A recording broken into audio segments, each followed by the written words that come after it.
بسم اللہ الرحمن الرحیم اللہم صلی علی سیدنا و مولانا محمد مبارک وسلم وصلی علیہ۔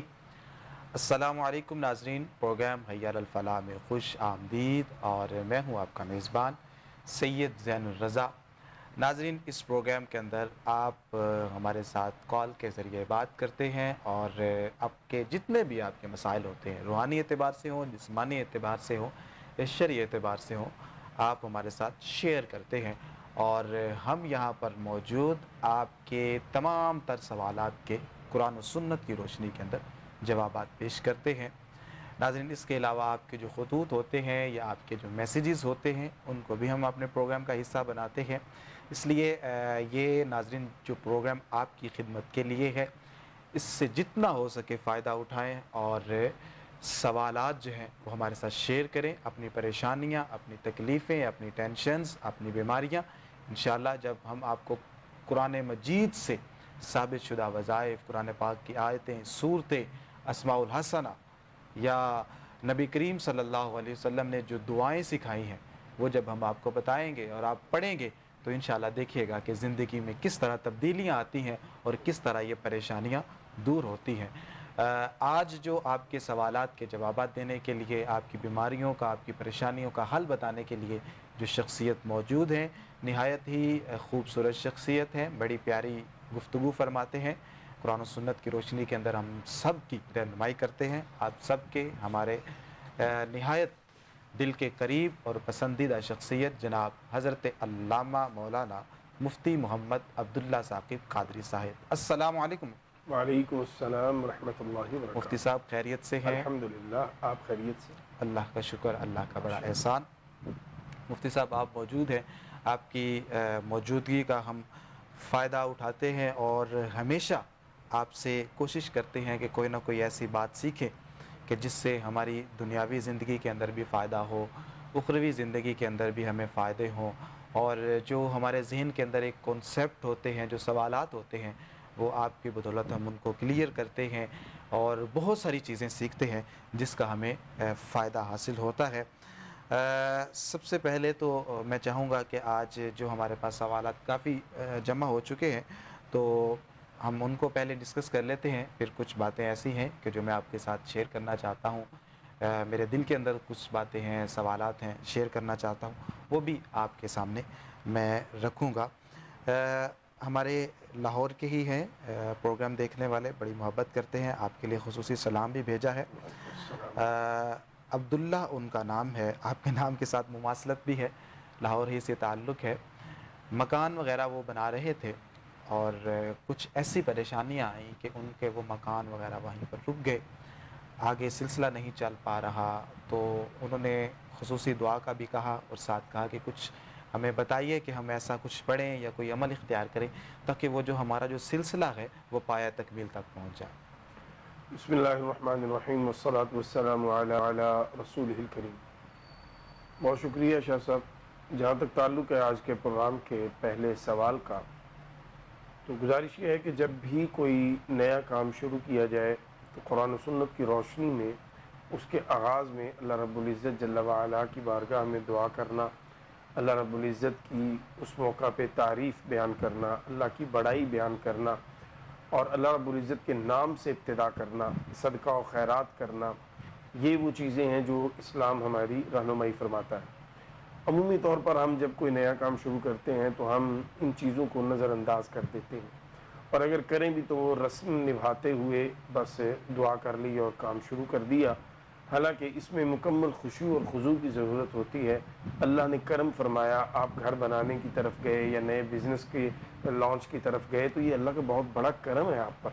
تو آپ کو چاہیے کہ آپ اس موقع پہ 2 نفل ادا کریں شکرانے کے، اللہ رب العزت کی بارگاہ میں قرآن مجید پڑھ کر کچھ تحفہ دعا کی صورت میں اللہ کی بارگاہ میں وہ رکھیں، اور نبی پاک صلی اللہ علیہ وسلم کی بارگاہ میں تحفہ پیش کریں، اور پھر صدقہ و خیرات حسب استطاعت ضرور کریں۔ یہ وہ کام ہے جن کے کرنے کے بعد اللہ کی طرف سے برکت اور غیبی مدد و تائید حاصل ہو جاتی ہے، اس کی وجہ سے پھر رکاوٹیں نہیں آتی، اور بالآخر انسان اپنی منزل مقصود کو پا لیتا ہے۔ تو ان بھائی صاحب کے لیے میں گزارش کروں گا، ایک تو 5 وقت نماز کی پابندی کریں گے آپ، دوسرا کوشش کریں گے روزانہ کی بنیاد پہ سورہ یاسین شریف کی تلاوت آپ کریں صبح و شام، سورہ یاسین شریف کی تلاوت کی برکت سے انشاءاللہ آپ کے رکے ہوئے کام جو ہیں وہ چل پڑیں گے اور جو کام ادھورے ہیں وہ مکمل ہو جائیں گے۔ لیکن یہ جو میں نے ابتدا میں گزارش کی ہے، یہ تمام اپنے دیکھنے والے ناظرین کے لیے ہے کہ جب بھی اللہ تعالیٰ کوئی نعمت، کوئی سعادت بخشے تو اللہ کا شکر ادا کرتے ہوئے، اللہ کی حمد اور اللہ کی توصیف بیان کرتے ہوئے، رسول اکرم صلی اللہ علیہ وسلم کی ذات بابرکات پہ درود پاک پڑھتے ہوئے، صدقہ و خیرات کرتے ہوئے آپ اپنے کام کو آغاز کریں، اور جب تک وہ کام جاری رہے آپ کے یہ معمولات میں شامل ہو جانی چاہیے چیزیں کہ آپ نے نہ اللہ کی ذکر کو فراموش کرنا ہے، نہ پیارے نبی صلی اللہ علیہ وسلم کی یاد کو فراموش کرنا ہے۔ تو آپ دیکھیں گے کہ رکاوٹیں آئیں گی نہیں، اگر آئیں گی تو خود بخود دور ہوتی چلی جائیں گی، اللہ تعالیٰ آپ کے لیے آسانی فرماتا چلا جائے گا۔ محترم، بڑا خوبصورت آپ کو وظیفہ بتایا گیا ہے، آپ اس کو پڑھیے گا انشاءاللہ اللہ رب العزت آپ کی تمام تر پریشانیوں کو دور فرمائے گا۔ مفتی صاحب محمد عابد صاحب ہیں، ان کا تعلق بھی لاہور ہی سے ہے، جاب کے حوالے سے پریشان ہیں، جاب کر رہے تھے لیکن 3-4 ماہ سے وہ کوئی بھی ایسا سلسلہ نہیں بن پا رہا، تو ان کے لیے کوئی وظیفہ بتا دیں۔ یہاں بھی میں جواب سے پہلے ایک جو میری آبزرویشن ہے، جو میرا ایک تعلق ہے، میں نے کافی چیزیں دیکھی آج تک، ہمارے ہاں یہ ایک عمومی طور پر مزاج بنتا جا رہا ہے کہ شاہ صاحب کے جو رزق لگا ہوا ہے، جاب لگی ہوئی ہے، اسے ہم چھوٹی چھوٹی وجہ پہ چھوڑ دیتے ہیں۔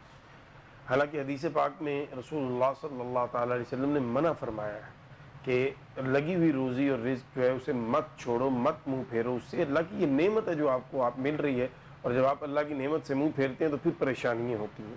تو کوشش یہ ہونی چاہیے کہ جاب اگر لگی ہوئی ہے تو ہم نہ چھوڑیں۔ ہاں، اگر کسی وجہ سے ہمیں وہاں سے فائر کر دیا جاتا ہے یا ہمیں وہاں سے مجبور کر دیا جاتا ہے تو پھر اللہ رب العزت کی بارگاہ میں آپ دعا کریں، اور سورہ کوثر میں بھائی سے گزارش کروں گا یہ پڑھیں نماز فجر کے بعد 21 مرتبہ یا 41 مرتبہ، 11 مرتبہ اول آخر دروشی پڑھنا ہے، اور بیچ میں 21 مرتبہ یا 41 مرتبہ آپ نے سورہ کوثر شریف پڑھنی ہے۔ انا اعطیناک الکوثر، کوثر کا لفظ پڑھتے ہوئے آپ نے اپنے ذہن میں جاب اور روزگار کو رکھنا ہے۔ انشاءاللہ بہت جلد اللہ تعالیٰ آپ کو متبادل بہترین جاب جو ہے وہ عطا فرمائے گا۔ لیکن جو پہلی گزارش ہے اس پہ میں چاہوں گا کہ سارے ویور جو ہیں وہ ضرور توجہ فرمائیں۔ جی ناظرین، آپ کو بڑا خوبصورت انہوں نے نسخہ عطا فرمایا ہے۔ آپ ان کی جو گزارشات ہیں، اور میں تو نوازشات کہوں گا، ان پر غور کیا کریں، اور جو یہ بتاتے ہیں اس کو پڑھا کریں۔ انشاءاللہ العزیز ان کی بدولت اللہ رب العزت آپ پر خصوصی فضل و کرم فرمائے گا، اور آپ کی زندگی کے اندر جو تبدیلیاں پیدا ہوں گی۔ مفتی صاحب دیکھیے کہ سوالات بھی ہم ساتھ ساتھ ڈسکس کر رہے ہیں، لیکن اکثر ہمارے جو لوگ ہیں، ہمارے ناظرین ہیں یا ہم ہیں، ہم اپنی زندگی میں چینج چاہتے ہیں۔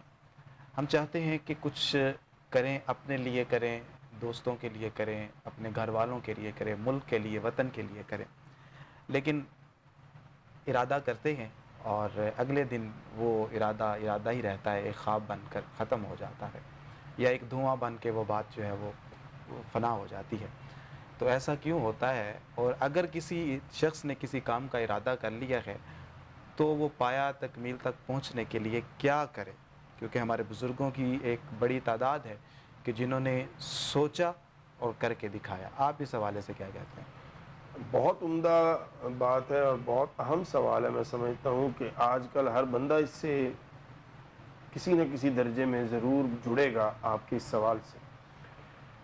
پہلی گزارش یہ ہے کہ شاہ صاحب، انسان کو اللہ نے اشرف المخلوقات بنایا ہے، اللہ نے اسے عقل عطا فرمائی ہے، شعور عطا فرمایا ہے، اور اسے حاکم بنایا ہے۔ انسان کو اپنی جملہ مخلوقات میں حاکم بنایا ہے، اپنا خلیفہ بنایا ہے، نائب بنایا اپنا اللہ نے۔ اتنی مخلوقات میں سے حضرت انسان کو اللہ نے اپنا خلیفہ بنایا، یہ بہت بڑا اعزاز ہے۔ بالکل اتنا بڑا مقام ہے کہ آپ اور میں اس پر اگر کئی پروگرام بھی کریں تو وہ کم پڑ جائیں۔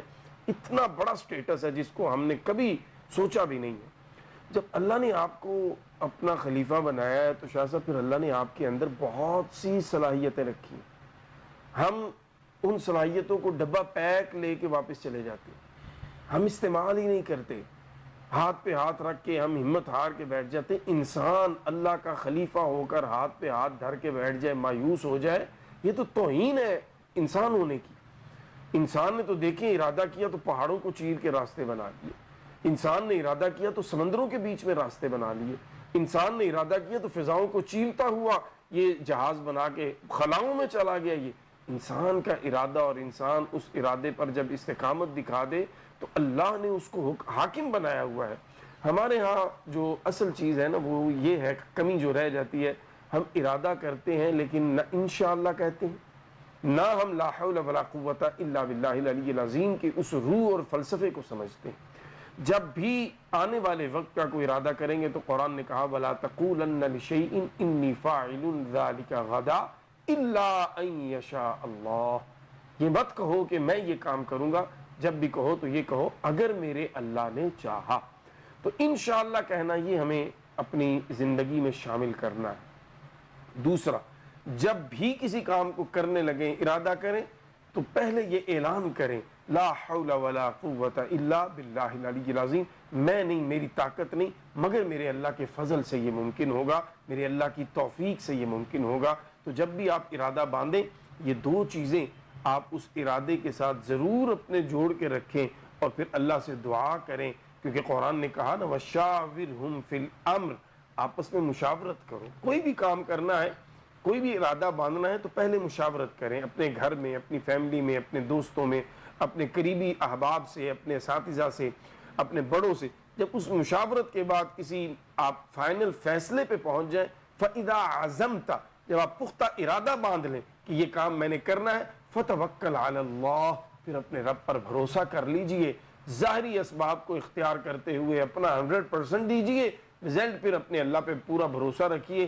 اللہ رزلٹ بھی آپ کو ویسے ہی عطا فرمائے گا جیسا آپ نے ارادہ باندھا ہے. تو قرآن و سنت کی ان تعلیمات کی روشنی میں جب آپ ارادے باندھیں گے اور ان کو عملی جامہ پہنانے کی کوشش کریں گے تو آپ پھر کبھی نامراد نہیں رہیں گے, کبھی ناکام نہیں ہوں گے. پاکستان بنانے والوں نے بھی ایک ارادہ کیا تھا, ایک عزم کیا تھا اور پھر اللہ پہ بھروسہ کیا تھا, تو پھر دنیا نے دیکھا کہ تاریخ نے اپنا دھارا کیسے بدلا اور دنیا کے نقشے پر ایک خوبصورت پاک زمین کا ایک تصور ابھرا, ایک نقشہ ابھرا جس کو پاکستان کہا جاتا ہے. یہ ہمارے بڑوں کا ایک عزم تھا, ایک ارادہ تھا, ایک خواب تھا کہ جس کو انہوں نے تکمیل تک پہنچانے کے لیے بے مثال لازوال قربانیوں کی ایک داستان رقم کی اور اللہ رسول کی مدد ان کے شامل حال ہوئی. تو پاکستان ایک حقیقت بن کے دنیا کے سامنے موجود ہے اور قیامت تک, صبح قیامت تک انشاءاللہ یہ اسی طرح جگمگ کرتا رہے گا. اور ہمیں یہ کم از کم یہاں سے بھی سیکھ ملتی رہے گی کہ ارادہ اس کی طاقت کیا ہے.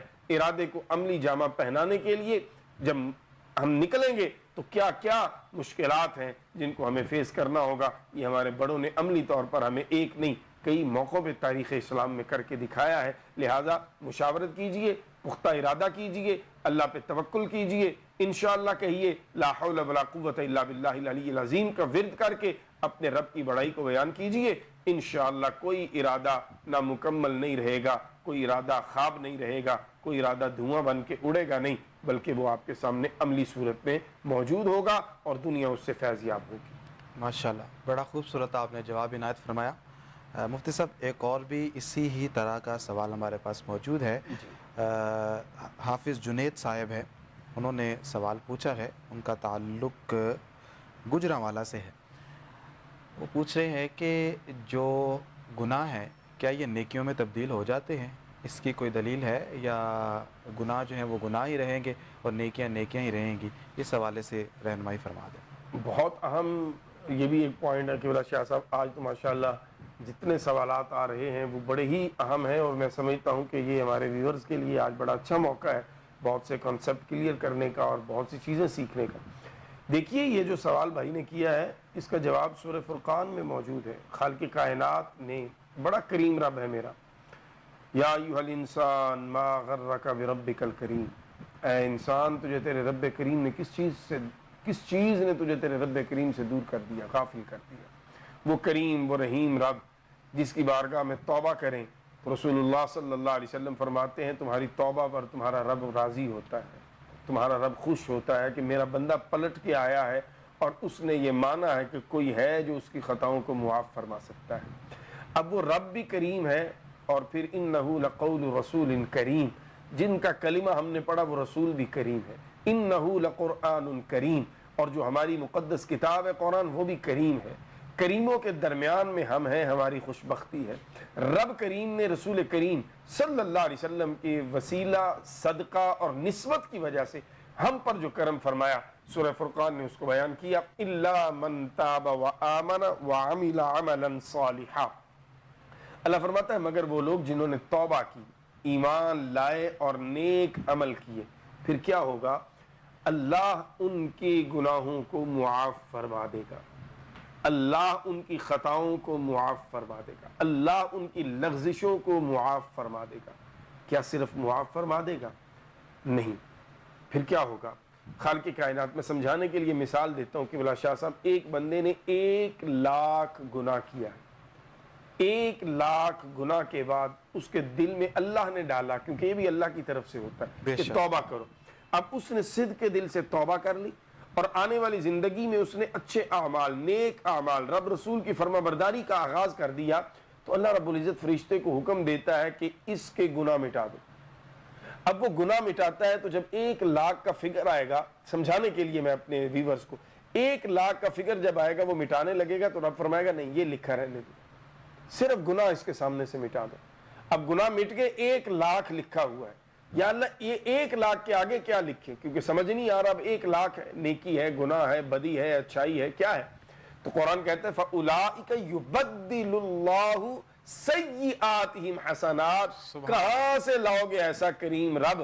رب فرماتا ہے 1,00,000 کے آگے اب نیکیاں لکھ دے، یا اللہ اس نے کی نہیں ہے، اس نے تو گناہ کیے تھے۔ فرمایا یہی تو میری کریمی ہے، یہی تو میری رحیمی ہے، یہی تو میرے رسول کی رحمت للعالمین کی شان ہے کہ میں ان کے وسیلے اور صدقے سے، ان کی نسبت کی وجہ سے بغیر کیے ہوئے اس کو 1,00,000 نیکی کا ثواب دے رہا ہوں، یعنی اس کے 1,00,000 گناہ کو تبدیل فرما کے نیکیوں میں اللہ اس کو بجائے سزا کے جزا عطا فرما رہا ہے۔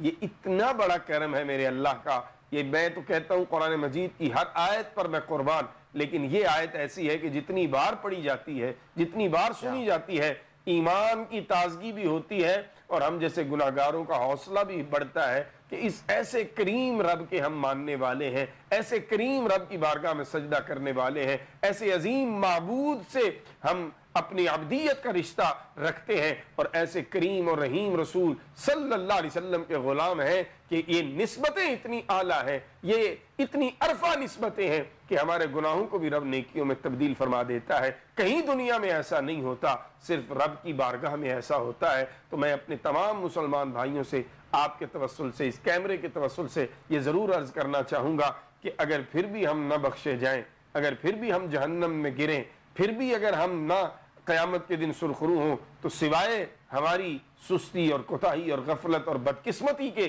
کیا کہا جائے اس کو؟ رب تو آج بھی معاف فرمانے کو تیار ہے۔ کوئی آئے تو صحیح، کوئی سر بسجود تو ہو، کوئی ندامت و شرمندگی کا اظہار تو کرے، کوئی آنے والی زندگی کے لیے بندگی کا عہد تو باندھے، پھر دیکھو اللہ کیسے کرم نوازی فرماتا ہے۔ ماشاءاللہ ماشاءاللہ۔ مفتی صاحب، صبیحہ فاطمہ ہیں، ان کا تعلق سیالکوٹ سے ہے، رشتے کے حوالے سے پریشان ہیں، انہیں کچھ پڑھنے کے لیے بتا دیجیے۔ 312 مرتبہ قبلہ شاہ صاحب، اول آخر 11 مرتبہ درود پاک، 312 مرتبہ اللہ کا مبارک نام ہے یا ذا الجلال والاکرام، یہ پڑھیں گی صبیحہ صاحبہ، انشاءاللہ اللہ تعالیٰ کرم فرمائے گا، اور جلد ہی بہتر کوئی رشتہ، کوئی سبب ان کو عطا ہوگا۔ ماشاءاللہ۔ محترمہ، آپ یہ وظیفہ پڑھیے گا، اللہ رب العزت کرم فرمائے گا، آپ کے لیے کوئی نہ کوئی اللہ رب العزت اسباب پیدا فرما دے گا کہ جس کی بدولت آپ کا جو ہے وہ گھر بس جائے گا، آپ جو ہے وہ آپ کی جو شادی ہے وہ ہو جائے گی۔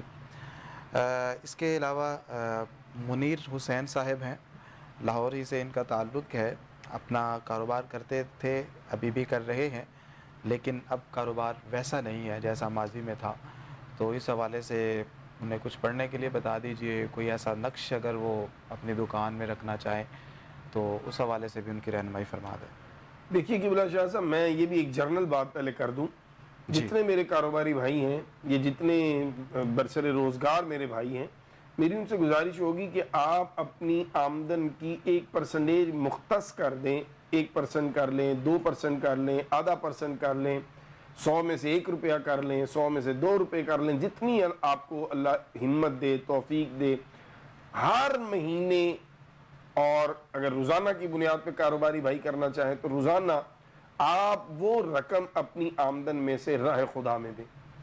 یہ ایک ایسا وظیفہ ہے کہ جب آپ اس کا آغاز کر دیں گے تو مندی نہیں رہے گی، کاروبار میں کبھی کوئی اندیشہ باقی نہیں رہے گا، آپ اللہ سے کاروبار کریں گے، آپ اللہ سے تجارت کریں گے، اور یہ وہ تجارت ہے جس میں خسارہ نہیں ہے۔ دوسری چیز نماز کی پابندی، تیسری چیز تلاوت قرآن کی پابندی، اپنی دکان میں تلاوت کا کیجیے، اور کوشش کریں اپنی دکان میں باوضو بیٹھنے کی، پاک لباس پہنیے، پاک جسم ہو، اور پھر آپ کی زبان پہ کچھ نہ کچھ اللہ کا ذکر رہے گا، اور زکوٰۃ لازمی ادا کریں۔ جب یہ سارے کام آپ کر لیں گے تو آپ کو کسی مزید وظیفے کی ضرورت ہی باقی نہیں رہے گی۔ یہی وظیفے ہیں جو آپ کے کاروبار کو بہتر سے بہتر کرتے چلے جائیں گے۔ سر دست اگر آپ فوراً چاہتے ہیں تو یا باسطو یا رزاقو، اللہ کے 2 مبارک نام ہیں، ان کی ایک تسبیح آپ فجر کے بعد کریں، اور جو میں نے گزارشات کی ہیں کہ آپ تلاوت قرآن کریں، دکان پہ معمول بنائیں، نماز کی پابندی کریں، باوضو بیٹھیں اور اللہ کا ذکر کریں، اور زکوٰۃ دیں، اور پرسنٹیج ایک مختص کریں، یہ کام آپ کر لیں، انشاءاللہ دنوں میں، مہینوں کی بات نہیں، دنوں میں آپ کا کاروبار سٹیبل بھی ہوگا اور ترقی کی منزلیں بھی طے کرنی شروع کر دیں۔ انشاءاللہ العزیز، انشاءاللہ العزیز۔ مفتی صاحب، ایک یہ جو سوال ہمارے سامنے ہے ایک الگ نوعیت کا ہے۔ محمد جعفر صاحب ہیں، انہوں نے پوچھا ہے کہ جو گھر تھا ان کا جہاں پہ وہ رہ رہے ہیں، وہاں پر ان کی والدہ رہے، ان کا بچپن گزرا، اور اس کے بعد اب چونکہ ان کے بچے جوان ہو چکے ہیں، بڑے ہو چکے ہیں، ان کی شادیاں کرنی ہیں، بچے اور وائف ان کی یہ تقاضا کرتے ہیں کہ ہم یہاں سے شفٹ کر جائیں کسی اور جگہ پر، بحریہ میں جانا چاہتے ہیں، وہ ویسے سمن آباد کے رہنے والے، لاہور کے، تو وہ ان کی جو والدہ ہیں وہ بھی حیات ہیں، وہ چاہتی ہیں کہ ہم ادھر ہی رہیں۔ اب بچے جو ہیں وہ تقاضا کرتے ہیں کہ ہمیں کسی اچھی سوسائٹی میں چلے جائیں، لیکن جو والدہ کا تقاضا ہے وہ یہ ہے کہ یہ جہاں پر ان کا بچپن گزرا ہے یا ماضی گزرا ہے وہاں پر رہیں۔ کہتے ہیں کہ اس کیفیت میں کیا کروں؟ شریعت اس حوالے سے کیا کہتی ہے کہ ایک طرف اولاد ہے، دوسری طرف والدہ کا حکم ہے، تو میں اس حوالے سے چاہتا ہوں کہ قرآن و سنت کی روشنی میں رہنمائی کی جائے۔ دیکھیے، یہ تو بڑا سادہ سا اصول ہے کہ والدین کا ہر وہ حکم ماننا ضروری ہے جو شریعت کے خلاف نہ ہو۔ ہمیں پابند کیا گیا ہے کہ ہم اپنے والدین کی فرمانبرداری کریں اور ان کا ہر حکم مانیں جو شریعت سے ٹکرا نہ رہا، اور میں نہیں سمجھتا کہ یہ حکم کو شریعت کے خلاف حکم ہے۔ یقیناً جہاں ایک زندگی کا لمبا عرصہ آپ کی والدہ نے گزارا ہے، وہاں ان کی دوستیں ہیں، وہاں ان کے جاننے والے ہیں، وہاں ان کا دل لگا ہوا ہے۔ ایک نئی جگہ، اور پھر آج کل سوسائٹیوں کا جیسا ماحول ہے کہ ہر بندہ اپنے گھر میں بند رہتا ہے، نہ کہیں آنا ہے، نہ کہیں جانا ہے، نہ آس پڑوس کا کوئی معاملہ ہے، تو ایسے میں پھر ہمارے بزرگ تنگ ہو جاتے ہیں، کیونکہ وہ عادی ہوتے ہیں محلوں کے رہنے میں، جہاں کبھی پڑوس کے آگے، کبھی آپ چلے گئے، کبھی کوئی محلے کا ایونٹ آ گیا، کبھی تو وہ ایک گہما گہمی، ایک ملاقات، میل جول کا سلسلہ، حال احوال ایک دوسرے کے، ٹائم اچھا گزر جاتا ہے۔ کیونکہ اولاد کے پاس دیکھیں ٹائم نہیں ہے، بچہ جاب پہ چلا جائے گا، بہو گھر کے کاموں میں مصروف ہو جائیں گی، آگے پوتے پوتیاں جو ہیں وہ اسکول، کالج، یونیورسٹی اپنے بیزی ہوں گے، تو وہ پھر معزز خاتون جو ہیں وہ کیا کریں گی اکیلی؟ تو ان کا یہ فیصلہ جو ہے وہ آپ کو مان لینا چاہیے۔ جب تک وہ حیات ہیں کم از کم آپ کوشش فرمائیں تو اسی گھر میں رہیں، اور گھر وہ خرید لیں، اگر اللہ نے آپ کو استطاعت دی ہے وہ خرید لیں، وہ رینٹ پہ دے دیں۔ تو جب تک والدہ زندہ ہیں، شریعت کے اصول تو یہی کہتے ہیں کہ آپ ان کا حکم مانیں اور یہیں رہیں جہاں آپ رہ رہے ہیں۔ بچوں کو سمجھائیں کہ بیٹا جب تک دادی آپ کی حیات ہیں ہم موو آن نہیں کریں گے، گھر آپ کو لے دیتے ہیں تاکہ آپ کی تسلی ہو کہ آپ کا گھر موجود ہے بحریہ میں، جب آپ چاہیں وہاں شفٹ کر دیں۔ ویسے مفتی صاحب، ایک یہ بھی تو تجویز ہو سکتی ہے کہ جو بچے ہیں جن کی شادی کی جا رہی ہے انہیں الگ مکان دے دیا جائے۔ بالکل، یہ بھی پاسبل ہے کہ وہ اگر شفٹ کرنا چاہتے ہیں وہ شفٹ کر جائیں، لیکن یہ اپنی والدہ کے پاس وہیں رہیں، اپنی والدہ کی خدمت کریں، کیونکہ بچے جو ہیں وہ شرعی طور پر پابند نہیں ہے کہ وہ ماں باپ کے ساتھ ہی رہیں۔ تو بہتر صورت تو یہی ہوتی ہے کہ والدین کے ساتھ رہیں، لیکن اگر وہ علیحدہ بھی رہنا چاہیں تو شرعی طور پر اس میں بالکل اجازت ہے انہیں، تو یہ آپ کی بہت اچھی تجویز ہے کہ گھر لے کے بچوں کو وہاں ہمارے شفٹ کر ساتھ دیا جائے. کالر ہیں جی ایک، ان کی بھی بات سنتے جی ہیں کہ دیکھتے ہیں کہ وہ کیا کہنا چاہتے ہیں. السلام علیکم. وعلیکم السلام. جی کون اور کہاں سے؟ میں اقرا بات کر رہی ہوں گجرات سے. جی جی اپنا مسئلہ بتائیے. جی سر، میں نے یہ مسئلہ بتانا تھا کہ میں نا باہر کے لیے اپلائی کرنا چاہ رہی ہوں، کوئی بھی اس وقت نہیں بنتا اس کے لیے نا. کس تو ملک میں جانا چاہتی ہیں آپ؟ دبئی ہو جائے یا کوئی ایسا ملک جہاں میں اچھی خاصی مطلب انکم جنریٹ کر سکوں. آپ کس مطلب شعبے میں جانا چاہتی ہیں؟ آپ کی ایجوکیشن کیا ہے؟ میری ماسٹرس ہے انگلش میں نا. ٹھیک ہے، وہاں پہ ٹیچنگ وغیرہ کرنا چاہتی؟ ٹیچنگ ہو جائے یا کوئی آفس جاب ہو اچھا، جائے. کوئی بھی جاب ہو جائے. آپ اپنی والدہ کا ہاں نام جی، بتائیے. رخشندہ. ٹھیک ہے ٹھیک ہے، آپ ہمارے ساتھ رہیے، ابھی آپ کی ہاں رہنمائی جی، اور فرماتے ہیں. میرا ایک اور مسئلہ بھی ہے کہ جی نا جی شادی کے لیے کوئی مطلب رشتہ وغیرہ نہیں آتا، اور اگر آتے ہیں تو پھر وہ چلے جاتے ہیں. تو مطلب ہماری جو فائنینشیل کنڈیشن ہے وہ اچھی نہیں ہے، تو اس حوالے سے تھوڑا گائیڈ کر دیجیے گا. ٹھیک ہے، آپ کو ضرور بتاتے ہیں. جی مفتی صاحب، ہماری بہن کے 2 سوالات ہیں، ان کی رہنمائی فرمائیے. دوسرے سوال سے شروع کرتے ہیں میری بہن. جہاں تک تعلق ہے رشتے کا، تو سورہ نصر ہے قرآن مجید میں، اذا جاء نصر اللہ والفتح ورأیت الناس يدخلون فی دین اللہ افواجا.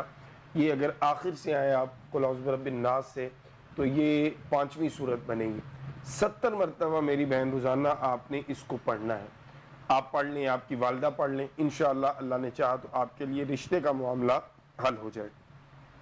دوسرا، جہاں تک آپ نے کہا کہ گھر کے فائنینشیل حالات کا معاملہ ہے، اس کے لیے میں آپ کو کہوں گا کہ یا باسطو یا رزاقو، ایک تسبیح روزانہ آپ یہ پڑھیں، انشاءاللہ آپ کے فائنینشیل پرابلمز جو ہیں وہ سالو ہونے شروع ہو جائیں. تیسرا، جہاں تک آپ نے کہا کہ باہر جانا چاہتی ہیں آپ اور کوئی جاب کوئی سلسلہ، اس کے لیے میں گزارش کروں گا کہ 500 مرتبہ روزانہ 500 مرتبہ روزانہ لا حول ولا قوت الا باللہ العلی العظیم پڑھیں گی آپ، اور پھر اللہ کی بارگاہ میں دعا کریں گی کہ اللہ تعالیٰ آپ کے لیے اسباب پیدا فرمائے اور بہتر اسباب ہو جائیں. تو انشاءاللہ آپ کا تیسرا جو مسئلہ ہے وہ بھی حل ہو جائے گا. تو یہ 3 چیزیں میں نے عرض کی ہیں. 500 مرتبہ لا حول ولا قوت الا باللہ العلی العظیم باہر جانے کے لیے، جاب کے لیے، یہاں پہ اللہ بہتر دے دے وہاں پہ ہو جائے. دوسرا، آپ نے یا باسطو یا رزاقو فائنینشیل حالات کے لیے. اور تیسرا سورہ نصر 70 مرتبہ 70 ٹائم اذا جاء نصر اللہ والفتح رشتے کے لیے. انشاءاللہ میرے اللہ نے چاہا تو ضرور آپ کے تینوں مسئلے حل ہوں گے. انشاءاللہ العزیز. محترمہ، جس طرح آپ کی رہنمائی کی گئی ہے، آپ بھی ہی اسی طرح اس پر عمل کرنے کی کوشش کیجئے گا. ان وظائف کو دھیان سے اور باقاعدگی کے ساتھ پڑھیے گا، اللہ رب العزت کرم فرمائے گا. اور اگر آپ وظیفہ نوٹ نہیں کر پائیں یا آپ بھول جائیں یا بھول چکی ہوں، تو آپ ہمارا یہ جو یوٹیوب چینل ہے کوہ نور ڈیجیٹل کا، آپ وہاں سے بھی آج چونکہ آپ نے وظیفہ پوچھا ہے تو آج کی ڈیٹ آپ ساتھ مینشن کر کے پروگرام کا نام ساتھ مینشن کریں اور سرچ کریں گے تو انشاءاللہ العزیز آپ کو وہاں سے بھی یہ وظیفہ مل جائے گا. مفتی صاحب، چونکہ ہمارے سوالات ہی کا سلسلہ جاری ہے، میں کچھ اور بھی سوالات آپ کے سامنے رکھ دیتا ہوں.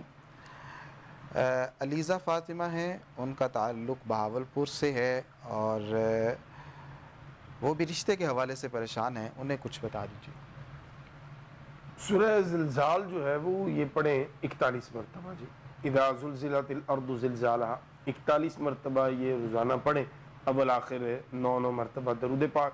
اور کچھ صدقہ و خیرات جو ہیں وہ ہفتہ اور منگل 2 دن ہفتے میں یہ کچھ نہ کچھ صدقہ اپنا دیں، اور 41 مرتبہ روزانہ سورہ زلزال کی تلاوت کریں. انشاءاللہ جو بھی معاملات میں رکاوٹ اور بندش ہے وہ ختم ہو جائے گی اور رشتہ ان کا اچھی جگہ پہ ہو جائے گا. ٹھیک ہے محترمہ، جس طرح ابھی آپ کی رہنمائی کی گئی ہے آپ اس پر عمل کیجئے گا، انشاءاللہ خیر و برکت ہوگی.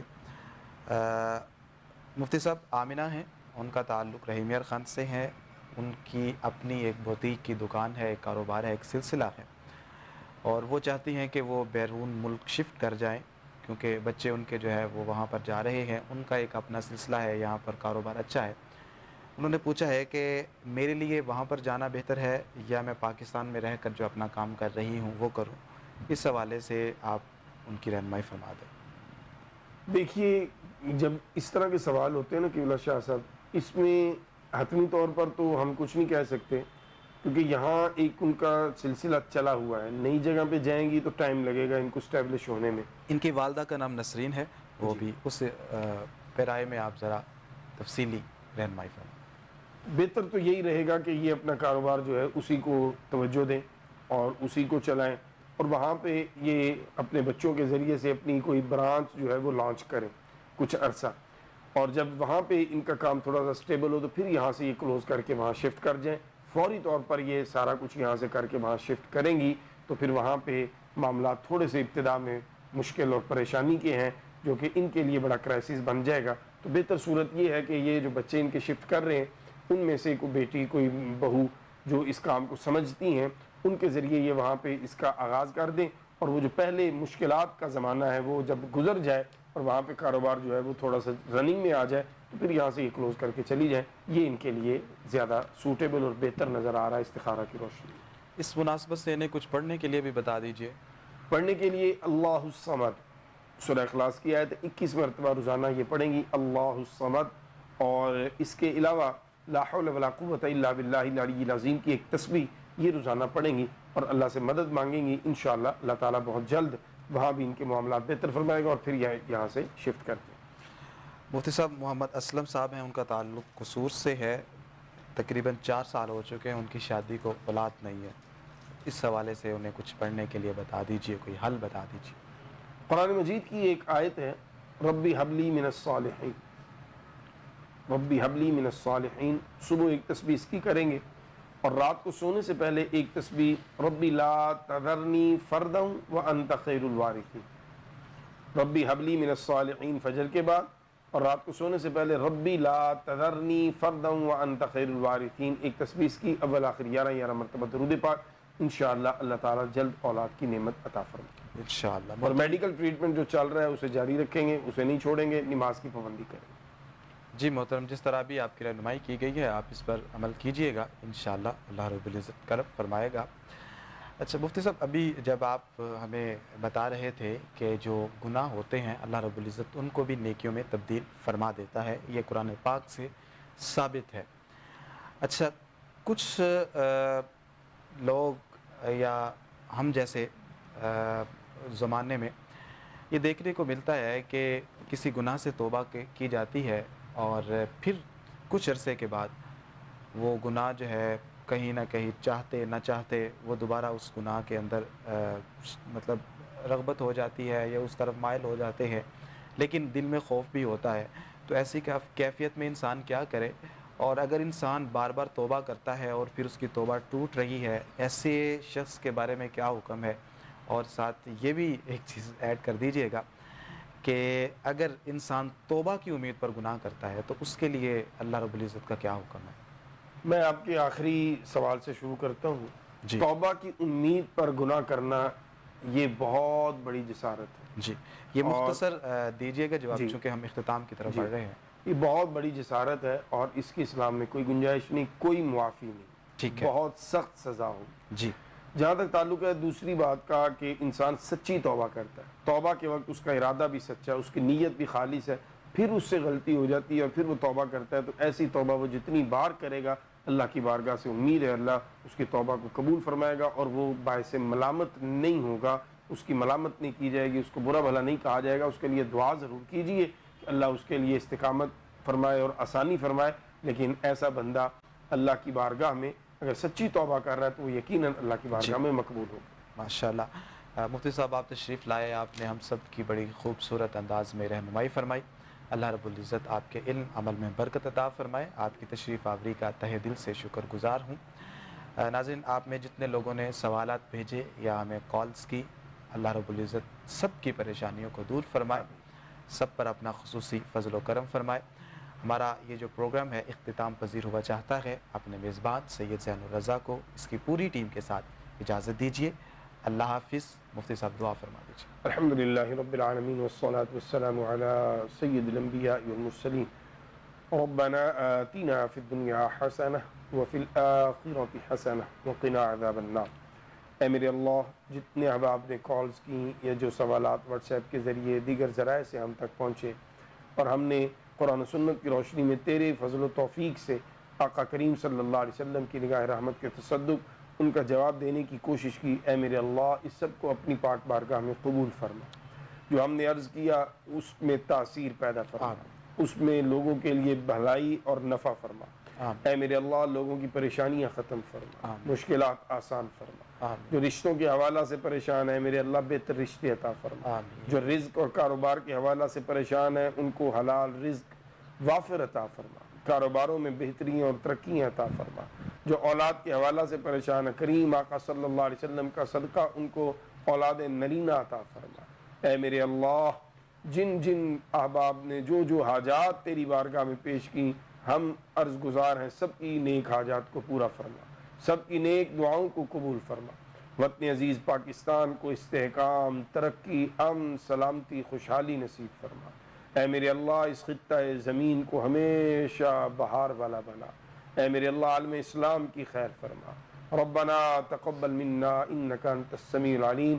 ہمارے پروگرام کی پوری ٹیم، ہمارے میزبان مکرم، تمام چینل کی انتظامیہ، سب کو ہے میرے اللہ دارین میں اس کار خیر کو انجام دینے کی بہترین جزا عطا فرما، تمام بیماروں کو شفایاب فرما۔ وصلی اللہ تعالی علی خیر خلقہ محمد وآلہ وصحبہ اجمعین برحمتک یا ارحم الراحمین۔